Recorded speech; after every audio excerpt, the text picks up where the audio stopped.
家好啊，好早起身啊今日，係啦，咁開始啦喎。喺2115年，由於僵屍病毒大規模爆發，世界幾乎成為咗一個廢墟。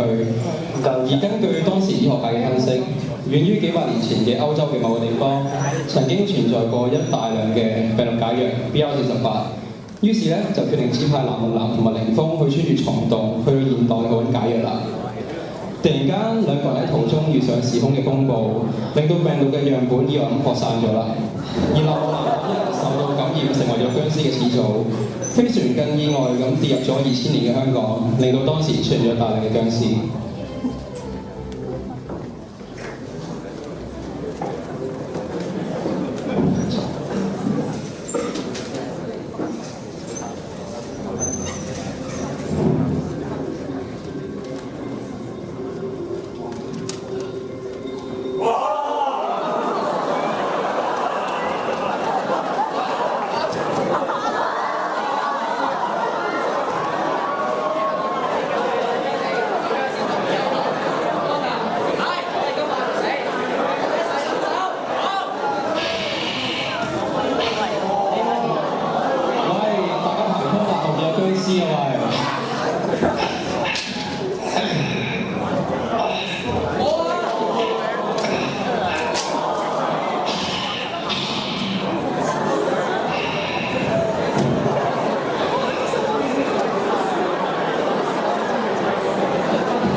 波達，你醒啊！波達，我哋唔係講好咗一齊飲酒嘅咩？你醒啊！你答下我啊！波達，凌峰，你個畜生，我一定會揾到你，然後殺咗你，同波達報仇！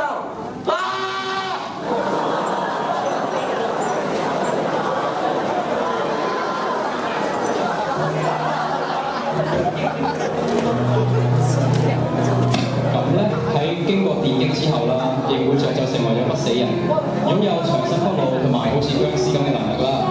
自此之後，刑活着就同凌峰展開咗10幾年嘅爭鬥啦。而刑活着嘅去世同袍啦，即係方達啦，就係停屍嘅師傅。停屍知道師傅俾凌峰殺死咗之後咧，就轉拜咗刑活着為師傅啦，並立志咧要消滅凌峰同埋所有嘅僵屍。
咁大家都見到停屍頭先拜完邦達啦，咁佢就翻屋企啦。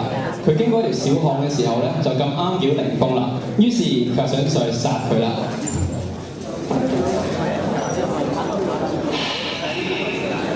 終於兩個人，我冇公司都兩間路，你叫我嚟講。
師傅，你聽我講，其實風姐佢唔係僵屍嚟嘅。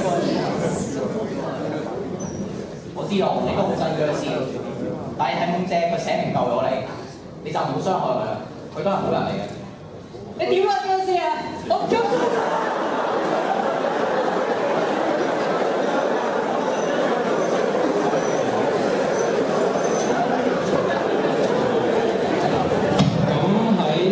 之後啦，藍夢蘭就好翻晒啦，而螢活著咧就覺得哇係時候要消滅凌風啦，於是佢又想出發去消滅凌風啦，但係出發之前就俾停屍阻止咗啦。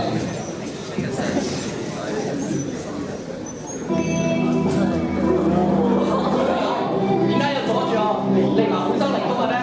我哋要同邦達報仇，你同我一齊去。師傅啊，當我知道風姐其實係僵屍嗰時，你知道內心其實係好掙扎㗎。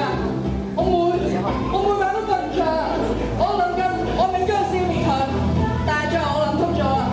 既然有好似風姐一樣可以同我哋一齊相處融洽嘅僵屍，咁點解人類可以同僵屍一齊和平共處咧？師傅，我發現我呢啲逐漸覺得咗對僵屍嘅仇恨，對凌風一樣，所以我希望你都可以放低不死人嘅精神，同僵屍一齊和平共處。師傅。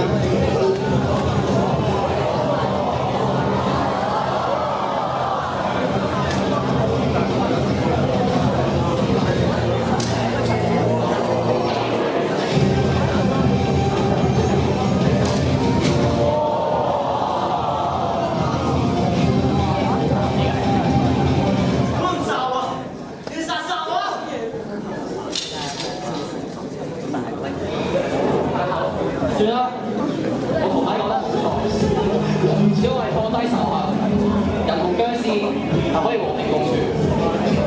以後我同你各不相干，我唔會再追殺你嘅。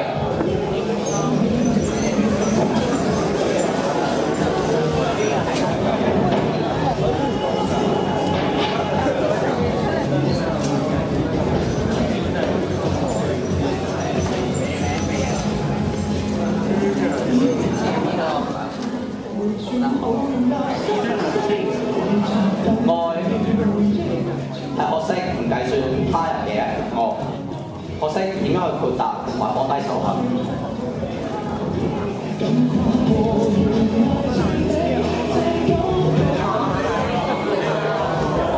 愛係一詞兩線，而關愛憐憫嘅心係最多事。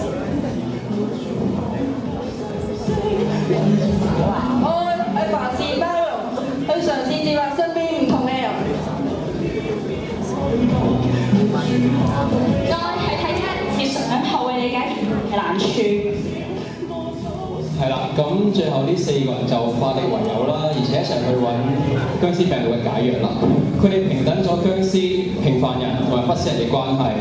咁通過呢個話劇啦，我哋希望同學可以明白愛嘅係有幾咁偉大啦，而希望每個同學都可以懷着愛去同身邊每一個人去相處啦，去消除大家互相嘅仇恨啦，令到呢間學校嘅氣氛更加融洽啦。咁我哋今日我哋嘅話劇就到呢度啦。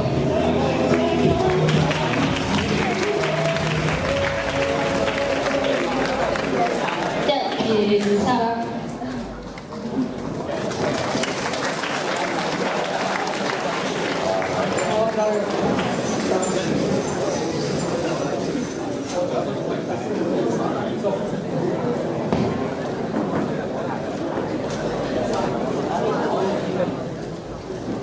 咁咧，頭先主持人話我哋仲有1分鐘可以講嘢，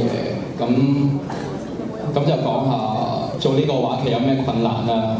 咁首先個困難就係要揾人啦。咁其實揾人都比較困難，因為可能啲同學都比較怕醜啦，唔係太想喺人前面表演啦。咁所以令到揾人呢個階段就已經嘥咗好多時間。